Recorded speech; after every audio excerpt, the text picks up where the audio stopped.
आज मैं आपको एक दिलचस्प अरबिक लोक दास्तान सुनाने जा रहा हूँ जो सदियों से अरबी और उर्दू जबान में सुनाई जाती रही है। ये कहानी बगदाद के एक अमीर ताजिर की है जिसका नाम था मालिकुल तज्जार। मालिकुल तज्जार के पास दौलत थी, शोहरत थी, लेकिन उसके दिल में एक अजीब सी बेचैनी थी।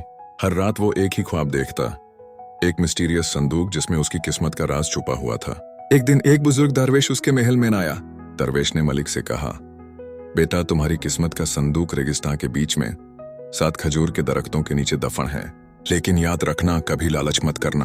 मलिक ने अपने कई नौकर भेजे, लेकिन कोई भी वो संदूक नहीं ढूंढ पाया। आखिर में उसने खुद जाने का फैसला किया।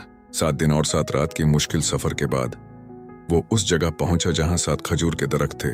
संदूक मिला, लेकिन जब उसने उस खोला तो उसमें सिर्फ एक ऐना था। उस ऐने में मालिक ने अपनी जिंदगी की सच्चाई देखी।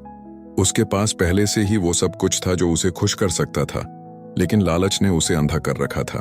ये कहानी हमें सिखाती है कि कभी कभी हम दूर दूर तक दौलत और खुशी की तलाश में भटक जाते हैं, जबकि असली खजाना हमारे पास ही होता है। हमारी जिंदगी में जो है उसकी कदर करना सीखना चाहिए। मलिक लौट आया अपने शहर और उसने अपनी दौलत का इस्तेमाल लोगों की मदद के लिए करना शुरू कर दिया। लोग कहते हैं कि उसके बाद से उसके चेहरे पर हमेशा मुस्कुराहट रहती थी, क्योंकि उसने जिंदगी का असली मकसद समझ लिया था। इस लोक दास्तान का संदेश आज भी उतना ही प्रासंगिक है जितना हजारों साल पहले था। असली दौलत बाहर नहीं, हमारे अंदर है, बस यूं पहचानने की जरूरत है।